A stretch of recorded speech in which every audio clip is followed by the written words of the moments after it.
Praise the lord Jesus. ಅತಿಕ್ರಮಣ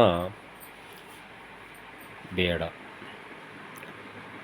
ಅತಿಕ್ರಮಣ ಪ್ರವೇಶ ಬಹಳ ಕೆಟ್ಟದ್ದು. ಲೈಸೆನ್ಸ್ ಇಲ್ಲದೆ ನಾವು ಬೈಕಾಗಲಿ ಕಾರನ್ನಾಗಲಿ ಓಡಿಸಲು ಹೆದರುತ್ತೇವೆ. ಅದೇ ಲೈಸೆನ್ಸ್ ಇದ್ದರೆ ನಮಗೆ ಹೆದರಿಕೆ ಇರುವುದಿಲ್ಲ. ಅತಿಕ್ರಮಣವೂ ಅಷ್ಟೇ.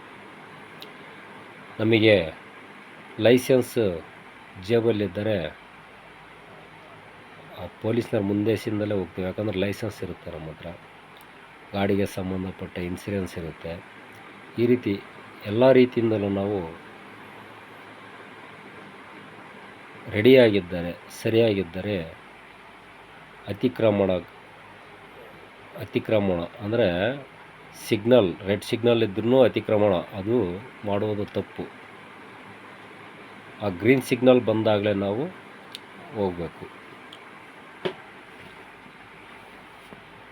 ಅದೇ ರೀತಿ ಜನರು ಉದ್ದೇಶಪೂರ್ವಕವಾಗಿ ನಮ್ಮ ವಿರುದ್ಧ ಪಾಪ ಮಾಡಲು ಆಯ್ಕೆ ಮಾಡುತ್ತಾರೆ.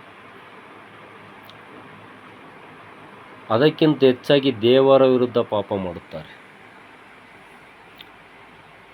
ಅವರು ತಮ್ಮ ಉದ್ದೇಶಗಳು, ಅವರ ಮಾತುಗಳು, ಅವರ ದುರಾಶೆ ಮತ್ತು ಅವರ ಸ್ವಾರ್ಥದಿಂದ ನಮ್ಮನ್ನು ನೋಯಿಸುತ್ತಾರೆ.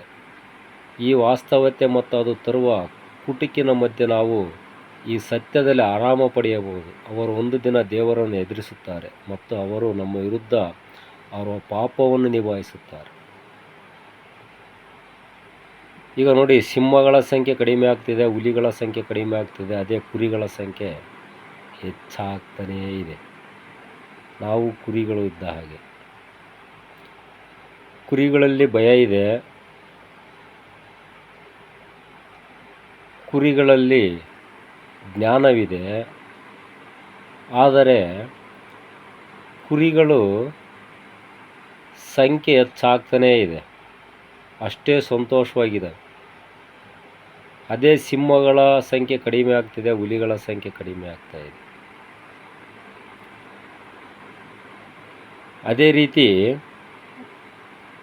ದಿನದಿಂದ ದಿನಕ್ಕೆ ನಾವೆಲ್ಲರೂ ಒಬ್ಬರ ವಿರುದ್ಧ, ದೇವರ ವಿರುದ್ಧ ಅಪರಾಧ ಮಾಡ್ತಾ ಇರ್ತೀವಿ. ಅತಿಕ್ರಮಣಗಳು ದೇವರ ಸ್ಥಾಪಿಸಿದ ಗಡಿಗಳನ್ನು ನಿರ್ಲಕ್ಷಿಸುವ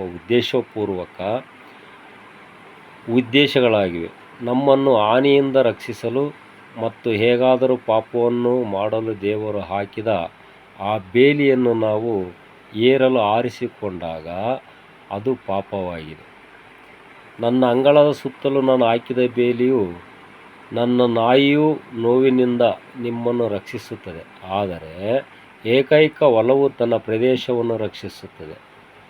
ಹಾಗೆಯೇ ದೇವರು ನಮ್ಮನ್ನು ಸುರಕ್ಷಿತವಾಗಿಡಲು ಸ್ಥಾಪಿಸಿದ ಗಡಿಗಳು ನಷ್ಟವಾಗುತ್ತವೆ ಮತ್ತು ಸ್ಪಷ್ಟವಾಗುತ್ತವೆ.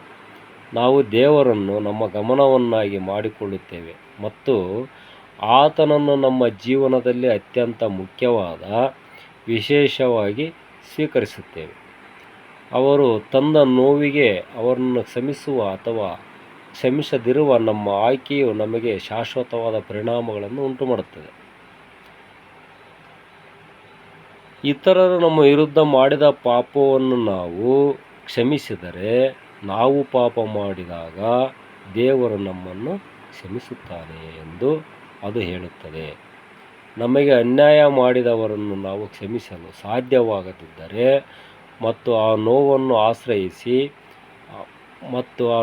ಆಶ್ರಯಿಸಿ ಅದನ್ನು ಮತ್ತೆ ಮತ್ತೆ ಶುಶ್ರೂಷೆ ಮಾಡಿ ಅವರ ಬಗ್ಗೆ ನಮ್ಮ ಆತ್ಮದಲ್ಲಿ ಕಹಿಯಾಗುತ್ತಿದ್ದರೆ, ನಾವು ಆತನ ವಿರುದ್ಧ ಪಾಪ ಮಾಡಿದಾಗ ದೇವರು ನಮ್ಮನ್ನು ಕ್ಷಮಿಸುವುದಿಲ್ಲ.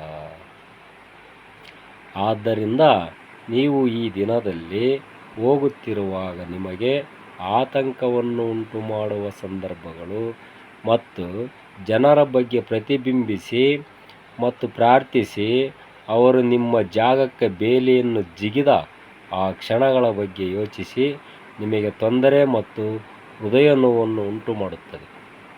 ಅವರನ್ನು ಕ್ಷಮಿಸಲು, ನೋವನ್ನು ಹೋಗಲಾಡಿಸಲು ಅಸಾಧ್ಯವೆಂದು ತೋರುವ ಸಂದರ್ಭಗಳಲ್ಲಿ ಯೇಸುವಿಗೆ ಅಂಟಿಕೊಳ್ಳುವ ದೃಢವಾಗಿ ಮತ್ತು ಪಟ್ಟು ಬಿಡದೆ ಕೆಲಸ ಮಾಡಿ ಭಗವಂತ ಮೇಲೆ ಭಗವಂತನ ಮೇಲೆ ಕೇಂದ್ರೀಕರಿಸುವ ಮತ್ತು ಪ್ರೀತಿಸುವ ಮೂಲಕ ನಾವು ನಮ್ಮ ಮನಸ್ಸು ಮತ್ತು ಹೃದಯಗಳನ್ನು ತುಂಬಿಕೊಳ್ಳುತ್ತೇವೆ. ಆ ನೋವು ಕಡಿಮೆಯಾಗುತ್ತದೆ. ಕಷ್ಟದಲ್ಲಿರುವ ವ್ಯಕ್ತಿಗಾಗಿ ನಾವು ಹೆಚ್ಚು ಪ್ರಾರ್ಥಿಸುತ್ತೇವೆ. ನಾವು ಅವರನ್ನು ಕ್ಷಮಿಸಲು ಪ್ರಾರಂಭಿಸುತ್ತೇವೆ. ನಾವು ಎಷ್ಟು ಹೆಚ್ಚು ಕ್ಷಮಿಸುತ್ತೇವೆಯೋ ಅಷ್ಟು ಸ್ವತಂತ್ರವಾಗಿ ಬದುಕಬಹುದು. ಸ್ವರ್ಗದಲ್ಲಿರುವ ನಮ್ಮ ತಂದೆಯು ನಮಗೆ ಅನೇಕ ವಿಷಯಗಳನ್ನು ಕ್ಷಮಿಸಿದ್ದಾನೆಂದು ತಿಳಿದುಕೊಂಡು ಕ್ಷಮೆಯೇ ಸ್ವಾತಂತ್ರ್ಯ. ಆಮೀನ್. ಪ್ರಾರ್ಥಿಸೋಣ. ಆತ್ಮೀಯ ಸ್ವರ್ಗೀಯ ತಂದೆ, ನಮ್ಮ ವಿರುದ್ಧ ಪಾಪ ಮಾಡಲು ನನ್ನ ಉದ್ದೇಶಪೂರ್ವಕ ಆಯ್ಕೆಯಾಗಿ ದಯವಿಟ್ಟು ನನ್ನ ಅಪರಾಧಗಳನ್ನು ಕ್ಷಮಿಸಿ, ಪ್ರಲೋಭನೆಯ ವಿರುದ್ಧ ಬಲವಾಗಿ ಬರಲು ಶಾರ್ಟ್ಕಟ್ಟನ್ನು ಆಯ್ಕೆ ಮಾಡಿದ ನನ್ನಲ್ಲಿರುವ ಪಾಪವನ್ನು ಕ್ಷಮಿಸಿ, ನನ್ನನ್ನು ನೋಯಿಸಿದವರನ್ನು ಕ್ಷಮಿಸಲು ನನಗೆ ಸಹಾಯ ಮಾಡಿ, ಕ್ಷಮಿಸದಿರುವಿಕೆ ಮತ್ತು ಅವರು ಉಂಟು ಮಾಡಿದ ನೋವನ್ನು ಬಿಡುಗಡೆ ಮಾಡಲು ನನಗೆ ಸಹಾಯ ಮಾಡಿ. ಹಲ್ಲೆಲೂಯಾ. ಅವರನ್ನು ಕ್ಷಮಿಸಲು ಕಲಿಯುವ ಮೂಲಕ ನಾನು ಪ್ರಯಾಣಿಸುವಾಗ ನನ್ನನ್ನು ಹಿಡಿದುಕೊಳ್ಳಿ, ನನ್ನನ್ನು ಸಮಾಧಾನಪಡಿಸಿ, ನಾನು ಪ್ರತಿದಿನ ಜೀವಿಸುವಾಗ ನನ್ನ ತಂದೆಯಾಗಿರಿ, ನಿಮ್ಮಂತೆಯೇ ಇರಲು ಕಲಿಯಿರಿ. ಆಮೀನ್. ನಿಮ್ಮ ಹೆಸರಿನಲ್ಲಿ ನಾನು ಪ್ರಾರ್ಥಿಸುತ್ತೇನೆ. ಆಮೀನ್. ಆಗ ಪೇತ್ರನು ಅವನ ಬಳಿಗೆ ಬಂದು, ಕರ್ತನೇ, ನನ್ನ ವಿರುದ್ಧ ಪಾಪ ಮಾಡುವವನನ್ನು ನಾನು ಎಷ್ಟು ಬಾರಿ ಕ್ಷಮಿಸಬೇಕು? 7 ಬಾರಿ. ಯೇಸು ಉತ್ತರಿಸಿದನು, ಇಲ್ಲ, 7 ಬಾರಿ ಅಲ್ಲ, ಆದರೆ 70 ಬಾರಿ 7. ಮ್ಯಾಥ್ಯೂ 18ನೇ ಅಧ್ಯಾಯ 21 ಮತ್ತು 22ನೇ ವಾಕ್ಯದಲ್ಲಿ ಬರುತ್ತದೆ. ಎಲ್ಲ ಕಹಿ, ಕ್ರೋಧ, ಕೋಪ, ಕಟುವಾದ ಮಾತುಗಳು ಮತ್ತು ನಿಂದೆಗಳನ್ನು ಮತ್ತು ಎಲ್ಲ ರೀತಿಯ ದುಷ್ಟ ನಡವಳಿಕೆಯನ್ನು ತೊಡೆದುಹಾಕಿ, ಬದಲಾಗಿ ಕ್ರಿಸ್ತನ ಮೂಲಕ ದೇವರು ನಿಮ್ಮನ್ನು ಕ್ಷಮಿಸಿದಂತೆ ಪರಸ್ಪರ ದಯೆಯಿಂದ ಕೋಮಲ ಹೃದಯದಿಂದ ಒಬ್ಬರನ್ನೊಬ್ಬರು ಕ್ಷಮಿಸಿರಿ. ಎಫೆಸಿಯನ್ಸ್ 4ನೇ ಅಧ್ಯಾಯ 31 ಮತ್ತು 32ನೇ ವಾಕ್ಯಗಳು ಈ ರೀತಿ ಹೇಳಿವೆ. ಮ್ಯಾಥ್ಯೂ 6ನೇ ಅಧ್ಯಾಯ 27ನೇ ವಾಕ್ಯದಲ್ಲಿ, ಆದರೆ ಕೇಳುವ ನಿಮಗೆ ನಾನು ಹೇಳುತ್ತೇನೆ, ನಿಮ್ಮ ಶತ್ರುಗಳನ್ನು ಪ್ರೀತಿಸಿ, ನಿಮ್ಮನ್ನು ದ್ವೇಷಿಸುವವರಿಗೆ ಒಳ್ಳೆಯದನ್ನು ಮಾಡಿ. ಪೇತ್ರ 1ನೇ ಅಧ್ಯಾಯ 3 ಮತ್ತು 9ನೇ ವಾಕ್ಯದಲ್ಲಿ, ಕೆಟ್ಟದ್ದಕ್ಕಾಗಿ ಕೆಟ್ಟದ್ದನ್ನು ಅಥವಾ ದೂಷಣೆಗೆ ದೂಷಿಸಬೇಡಿ, ಆದರೆ ಅದಕ್ಕೆ ವಿರುದ್ಧವಾಗಿ ಆಶೀರ್ವದಿಸಿ, ಇದಕ್ಕಾಗಿ ನೀವು ಆಶೀರ್ವಾದವನ್ನು ಪಡೆದುಕೊಳ್ಳಲು ಕರೆಯಲ್ಪಟ್ಟಿದ್ದೀರಿ. ಜಾನ್ 1ನೇ ಅಧ್ಯಾಯ 1 ಮತ್ತು 9ನೇ ವಾಕ್ಯದ ಪ್ರಕಾರ, ನಾವು ನಮ್ಮ ಪಾಪಗಳನ್ನು ಒಪ್ಪಿಕೊಂಡರೆ ಆತನು ನಂಬಿಗಸ್ತನೂ ನೀತಿವಂತನೂ ಆಗಿದ್ದಾನೆ ಮತ್ತು ನಮ್ಮ ಪಾಪಗಳನ್ನು ಕ್ಷಮಿಸುತ್ತಾನೆ ಮತ್ತು ಎಲ್ಲ ಅಧ್ಯಾಯದಿಂದ ನಮ್ಮನ್ನು ಶುದ್ಧೀಕರಿಸುತ್ತಾನೆ. ಲೂಕ 6ನೇ ಅಧ್ಯಾಯ 37ನೇ ವಾಕ್ಯ, ನಿರ್ಣಯಿಸಬೇಡಿ ಮತ್ತು ನೀವು ನಿರ್ಣಯಿಸಲ್ಪಡುವುದಿಲ್ಲ, ಖಂಡಿಸಬೇಡಿ ಮತ್ತು ನೀವು ಖಂಡಿಸಲಾಗುವುದಿಲ್ಲ, ಕ್ಷಮಿಸಿ ಮತ್ತು ನಿಮ್ಮ ಕ್ಷಮಿಸಲ್ಪಡುತ್ತೀರಿ. ಆಮೀನ್. ಜ್ಞಾನೋಕ್ತಿ 17ನೇ ಅಧ್ಯಾಯ 9ನೇ ವಾಕ್ಯದಲ್ಲಿ, ತಪ್ಪನ್ನು ಕ್ಷಮಿಸಿದಾಗ ಪ್ರೀತಿಯು ಏಳಿಗೆಯಾಗುತ್ತದೆ, ಆದರೆ ಅದರ ಮೇಲೆ ವಾಸಿಸುವುದು ನಿಕಟ ಸ್ನೇಹಿತರನ್ನು ಪ್ರತ್ಯೇಕಿಸುತ್ತದೆ. ಜ್ಞಾನೋಕ್ತಿ 10ನೇ ಅಧ್ಯಾಯ 12ನೇ ವಾಕ್ಯದಲ್ಲಿ, ದ್ವೇಷವು ಹಳೆಯ ಜಗಳಗಳನ್ನು ಪ್ರಚೋದಿಸುತ್ತದೆ, ಆದರೆ ಪ್ರೀತಿ ಅವಮಾನಗಳನ್ನು ಕಡೆಗಣಿಸುತ್ತದೆ.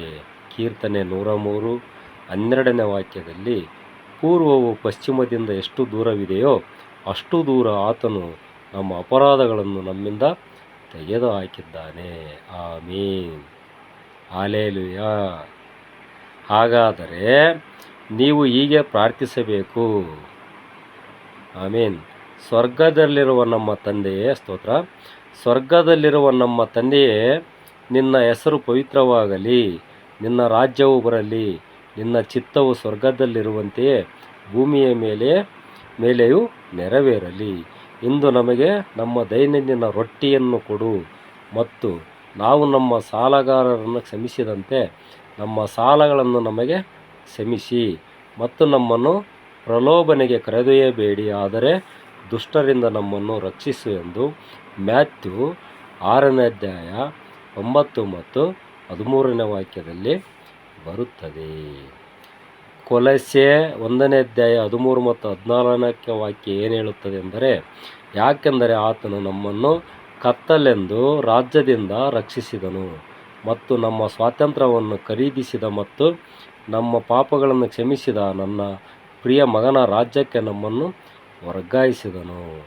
ಯೆಶಾಯ 43ನೇ ಅಧ್ಯಾಯ 25ನೇ ವಾಕ್ಯ, ನಾನೇ ನನ್ನ ನಿಮಿತ್ತವಾಗಿ ನಿಮ್ಮ ಅಪರಾಧಗಳನ್ನು ಅಳಿಸಿ ಹಾಕುವವನು ಮತ್ತು ನಾನು ನಿಮ್ಮ ಪಾಪಗಳನ್ನು ನೆನಪಿಸಿಕೊಳ್ಳುವುದಿಲ್ಲ.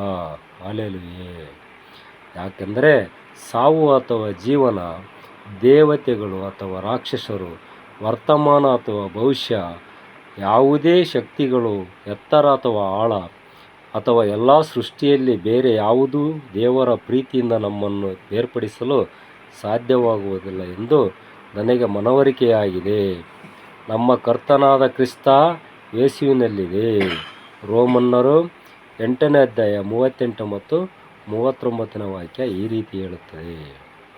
ಲೂಕ 23 ಮತ್ತು 34ನೇ ಅಧ್ಯಾಯದಲ್ಲಿ 34ನೇ ವಾಕ್ಯ, 23ನೇ ಅಧ್ಯಾಯ ಲೂಕ 34ನೇ ವಾಕ್ಯ, ಯೇಸು ತಂದೆಯೇ, ಅವರನ್ನು ಕ್ಷಮಿಸು, ಏಕೆಂದರೆ ಅವರು ಏನು ಮಾಡುತ್ತಿದ್ದಾರೆಂದು ಅವರಿಗೆ ತಿಳಿದಿಲ್ಲ ಎಂದು ಹೇಳಿದರು ಮತ್ತು ಅವರು ಚೀಟು ಹಾಕುವ ಮೂಲಕ ಅವನ ಬಟ್ಟೆಗಳನ್ನು ಹಂಚಿದರು.